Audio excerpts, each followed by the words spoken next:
Good evening, everyone, and welcome to another Round of Sound. This is the 25th year of this program. It's the #1 Cochran Sports Showdown. I'm your host, Bob Pompeani. We have a lot to get into tonight. We're going to talk about Todd Reardon. Was he a sacrificial lamb for the Penguins? We'll also get into fifth-year options and why the Steelers didn't pick up any, including one to Najee Harris. But the #1 topic tonight on the #1 Cochran Sports Showdown will be the Pirates, who won a series. Colorado still hasn't won one, but they have a big week coming up. And will Paul Skeens be here? That's going to be our #1 topic. Here is your panel. Andrew Fillipponi from the PM team on 93.7 The Fan. I had to the lamb far today left. because Greek Orthodox Easter. So you said sacrificial lamb. I was thinking of leftovers. You're right. I've There's some pretty good lamb out there. Mark Kaboly from The Athletic covers the Steelers. Not a big lamb guy. No, And really. Jason Mackey, columnist with the Post-Gazette. All right, gents, let's start with, Jason, I'll start with you.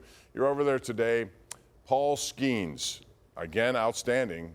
No, I no, disagree all with right, all right. My point is he's got an 0.99 ERA. Before you disagree, you're right. He was not outstanding, but he still struck out 4, made a bad challenge, I thought. But the point is he's been good. How long will it take for him to get here? Today, Ben Sherrington made it sound like it may take a little longer. How many boxes must he check? I've been to Indianapolis before, Pomp. It's about 5 hours. You can do it some. Oh, wait, no, that's not what you're going for. Later this week. Later this week. Cubs. I don't need to see more boxes being checked. I will not say that he pitched great today, as I know Pony is going to allude to in his answer. It is not Paul Skeens' best, but you know what? Paul Skeens' best was still pretty darn good. There's nothing he has to gain from AAA. And what they're trying to do, I do understand it, trying to stretch him out, get him 5 innings, 5-6 innings, 80-plus pitches. He's basically there. In my opinion, get him up here, sell out PNC Park. Anything that can be gained here. I've seen enough of him in the minor leagues. Pony? Well, the one critique I have of the whole way this thing has gone down is today was the first time in his professional career he had ever pitched on regular rest. 4 days rest and then got the ball, and they capped him at 67 pitches. So if he comes up and makes the start against the Cubs on Friday, which everyone wants him to, I do, what are going to be the restrictions on that start? They've treated him with such kid gloves. But Pony, they're going to treat him with kid gloves once he gets up here, regardless of what happened today. I understand that, but to this point, I would have liked to have seen him against AAA hitters go through a lineup 3 times and throw 100 pitches on regular rest. I thought like this they're was going to gonna have be to the do day. in the major leagues. Right. So, yeah, Jason says there aren't really many boxes to check. Well, this is one that should have been checked off weeks ago. Right, they're holding pitching back on on regular that, so rest. I agree with that. Mark? Yeah, the 67 pitches today? That doesn't sound like they're stretching him out very much if you ask me. But I want to know, what's the big secret here? Why is it under a big cloud of doubt here of when he's bringing him up? It's his last start was today. Let's announce it and let's get on with it. Sell out the ballpark, get a little bit of excitement. Maybe you win a couple games. I mean, the Angels aren't very good here, so I do want him to come up and stick. That's huge. I don't think he can come up and do what Henry Davis? Yes. And go back down? Henry Davis. He has to come up, and he can't have those 50-pitch outings as well. So it's a tough predicament, but I don't know what the big Bob, secret is. So bring him out. I've already said he's going to be the greatest pitcher in Pirates history. Well, you've done that before. So I've already gone and made that You did that proclamation. to him? I did, yeah. I said First I pitch. said multiple Woo! Cy Youngs. I watched that entire. You're shaking your head. I watched that entire start today. What I was looking for was, remember, he faced the same lineup in his last start. So all these hitters had a handle on him. And they adjusted a little. And guess what? He did not blow pitches by anybody. No. He needed 20 pitches in the first inning. He completely abandoned his fastball. You brought up the challenge. He thought it was a strike. They overturned Then he it. gave a Next home pitch run. right over the middle, bam, out of the ballpark. And the outs were loud outs too. Yeah. Like if he did that, if he took that start into the major leagues Friday against Chicago, he's going to get shelled. So let's hope that it was just one of these. It's going to happen. I mean, it's also a bad start. He looked human, is what I'm saying. He's going to have bad starts. That's Still going has to an happen up 0.99 here. ERA in Well, 7 Jared starts. Jones doesn't look human. Well, I don't know if Jared Jones is human. He's Do you what, think Jared sixth Jones in is the- better than him? No, I don't. But I think they're close. Well, I think they're both darn How good. many I'm times still has thinking Jerry Skeens. Jones faced the same lineup, though? So let's wait until we see that, too. They couldn't make the adjustment. Well, he's gone through, though. mean, he's gone through a third time. Well, what I'm times, saying 3 is times, yeah. when the Brewers come to town again or they go up to Milwaukee, what happens? Well, absolutely. All right, let's talk about Henry Davis. You brought that up. Jason, Man, I expected a lot more. 0 home runs, 4 Yep. runs batted in. They had no choice but to do this. The question now is, how long does it take him to come back? And when he does, will he be a catcher, or is he going to have to play outfield, DH, whatever? Keep him at catcher, as Why? far as I'm concerned, because he was terrible in right field. You saw him play there, right? Like, what benefit does that? He's a liability out there. And he's not at catch. They say, He's better at catching but than he have is they at not- right field. But have they not said his offensive struggles are in part because of the catching responsibilities? That's okay. Learn it. I don't want to see what I saw last year in right field repeat itself. But when is he going to catch at the major league level again? When he hits. No, but I'm saying in his future. Don't you have Andy if he Rodriguez hit- as your catcher? If No, he hits, I'm not hitching my wagon to that. At least not now. I mean, I would send Henry down, let him get right. I think a lot of what's permeating this team, Andrew, is honestly, like, I don't want to blame it all on Andy Haynes, but it's a lot trying to harness this approach that I don't think is going terribly well for guys. I think Henry Davis has been searching for a long time. He's changing a lot of things in his swing, which is never good. Send him down to Especially in AAA. season when Let you're him trying get to- right. I don't have a final determination on whether Henry Davis can or can't. Why can't he be a DH? I mean, okay, Maybe. he's 1-1. You Mark, don't how want about that to be a first base? DH. Anything like that. DH, they're getting no production How out about of their first DH. base? Yes. How's Well, the first too. baseman look? Well, I don't know Like him? how much has he played first base. Who cares? Well, first Never. Well, first base is Have not you an seen easy the movie Moneyball? They taught Oh, Scott come Hanna how on. to play Well, first base. Remember they went into his living room, Mark? Hey, well, Ron Washington's It's incredibly hard. incredibly hard position to play. But still. DH would be, if his back comes to Yes. life, I would do that only to get his I'm fine. offense I'm up fine here. with that. I'm much better with DH than sticking him at a third position where he may stink at. I think the issue is right. Number one was when they drafted him. I think you have to draft a guy who was. They filled the slot, right? Yeah. How about take the best available player at that position next time? Don't worry about the slots. Yeah. It would have been nice to get a catcher who can hit and be behind the plate. It's a luxury not many teams have. Anyway, we're due for a break here. Pirates will take on Anaheim, and then a day off. Cubs come to town on Friday. We may see Skeens. We'll see. Meantime, the Steelers had to make some decisions. One of them was Najee Harris. We'll talk about what it means coming up next, right here on the #1 Cochran Sports Showdown. All right, the Pirates, we talked about them. Now we're talking about the Steelers, because the Steelers, even though they're not in season, they always make headlines. And this week was fifth-year option deadlines. And the Steelers did not give one to their quarterback, Justin Fields. That makes sense.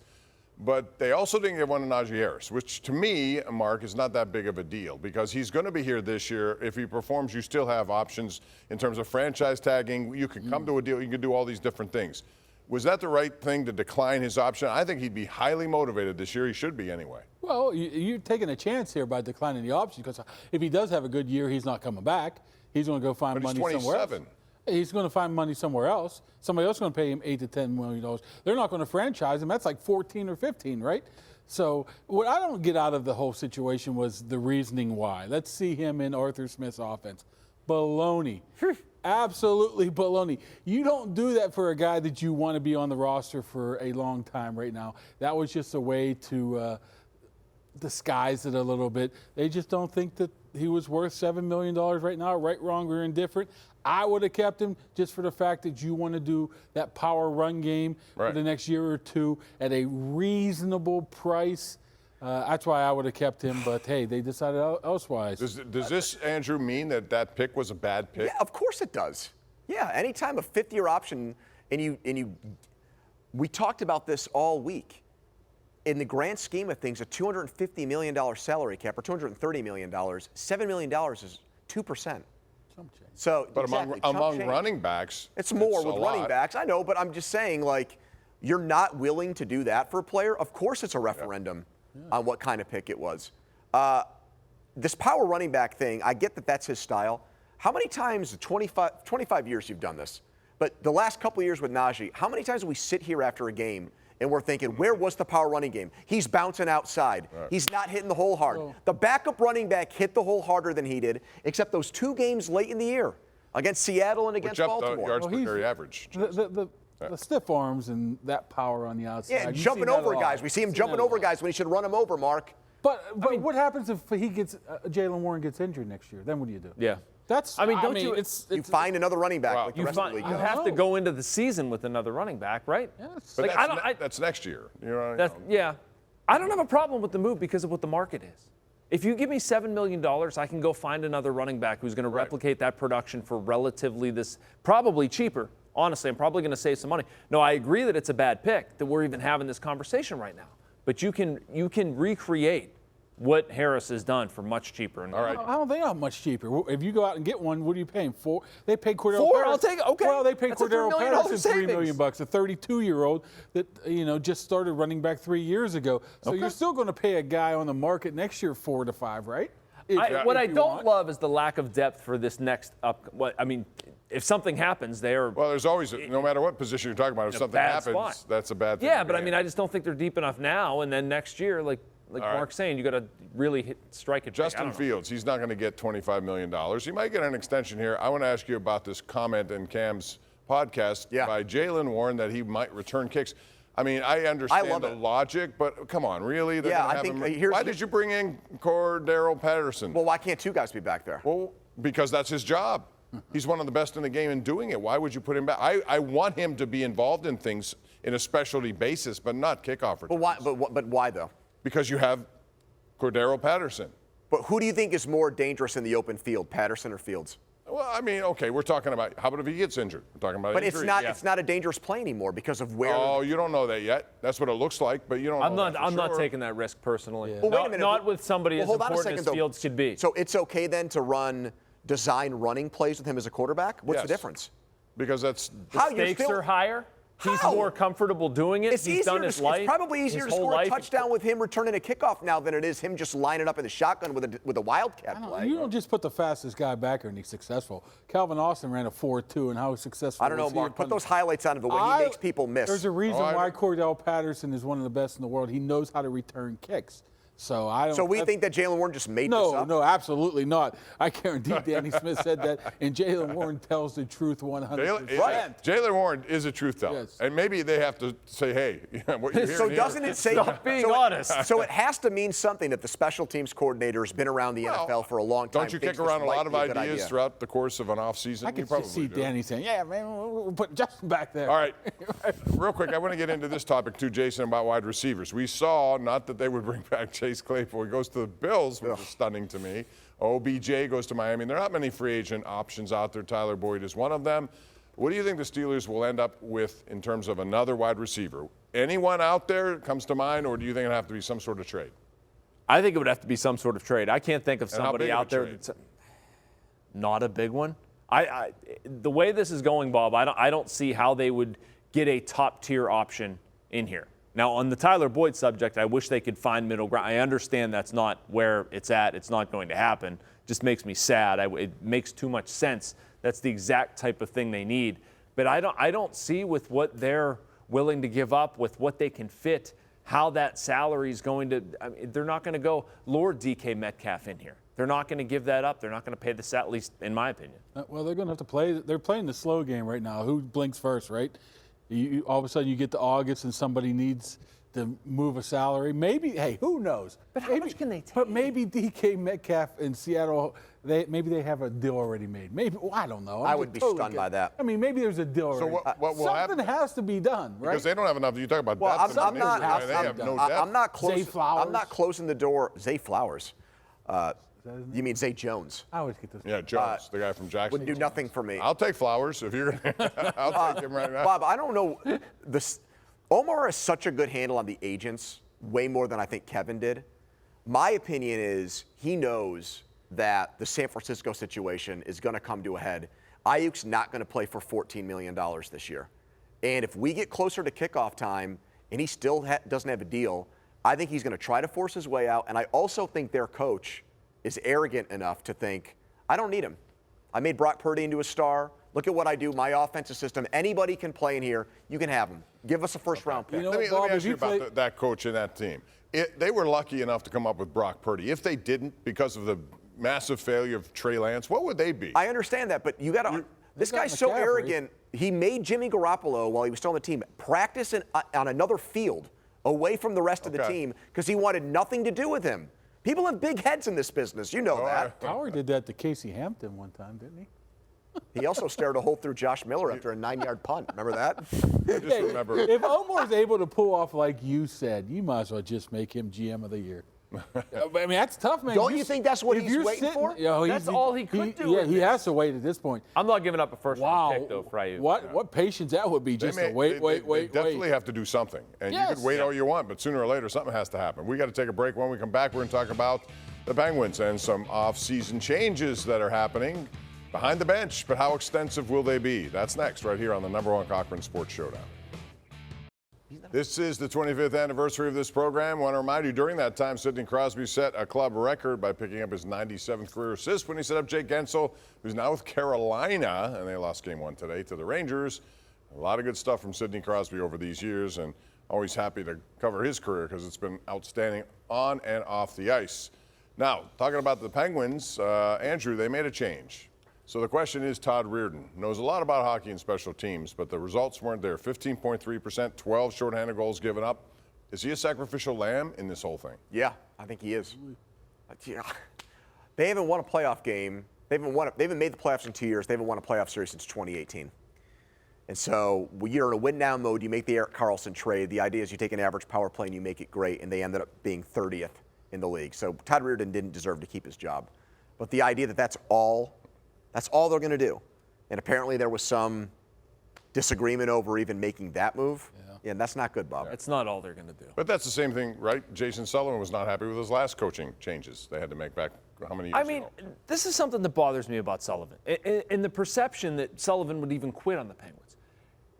I've known the guy quite a bit. Been to his house. Like, Wow. I didn't know that detail.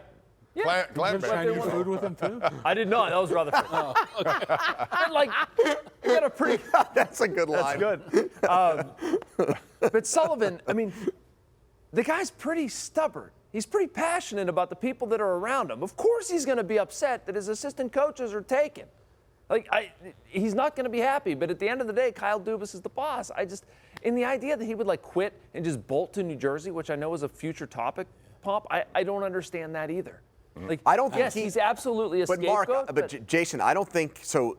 So Josh Yohe came out and said there's no truth to differences between Dubas and Sullivan, that they're on the same page. That's fine. He can still look at the grass is greener somewhere else, especially if they're going to pay him a lot more. And he has a younger team to work with who has some budding superstars. Right. I don't think he would run away from this situation. I don't.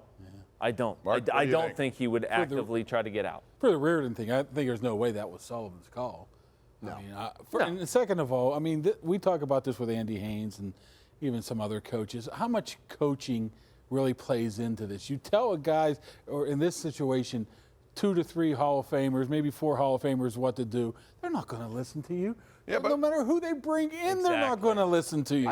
They're not going to listen to you. I don't agree with that because you don't think you think whoever they bring in. Well, I mean, his point is that the power play did not listen to Reardon, which is completely valid. The New York Rangers are listening. And I think coaches right have made a difference for them. I think Rick Tocchet made a difference with Phil Kessel. Yeah, I agree with that. I think Sergei Gonchar and Jacques Martin made a difference with their defensemen. I think when they made head coaching changes, it sparked them to win before in season. Right. We got to take a break. When we come back, we'll talk about Mike Sullivan and just what is the most likely outcome over the next several years with him.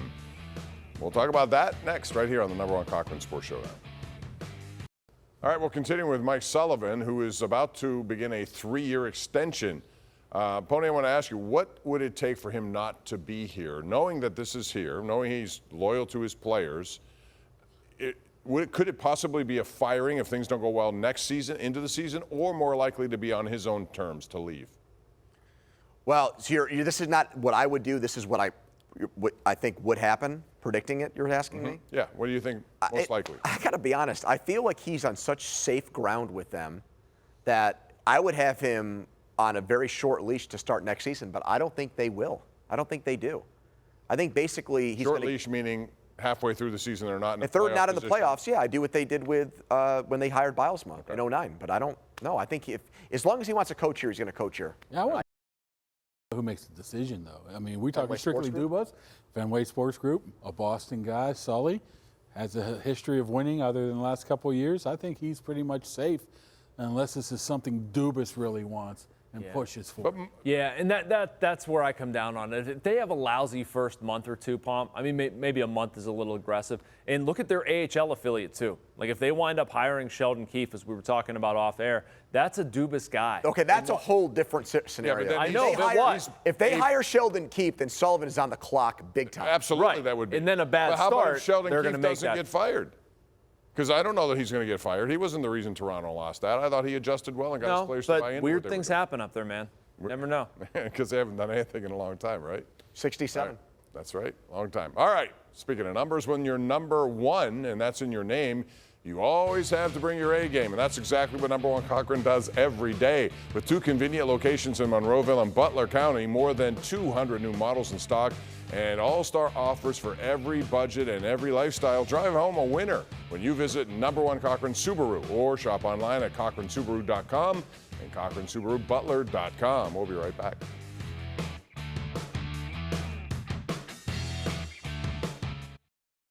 All right, the Pirates in town, and the question is how long can this offense be out there, knowing that they have guys in the minors, Pony, Gonzalez, Bay, Lamb, all hitting well. What do you think happens? 2 of those guys are hitting 400. They've got Ted Williams stats. And one of them's a number down one, there. 7th overall pick. But the easy one for me is Gonzalez is on the team, and Triolo gets either sent to the bench or gets sent down to the minor leagues. Triolo's the only one that has a semblance of hitting on this team. I'm not getting rid of him right now. Put him at first. You're not Him in his 5-something OPS. So you're not calling Nick Gonzalez up, who's hitting 380, and he's Jason? a former I'll say it first-round pick? real quick. It doesn't matter.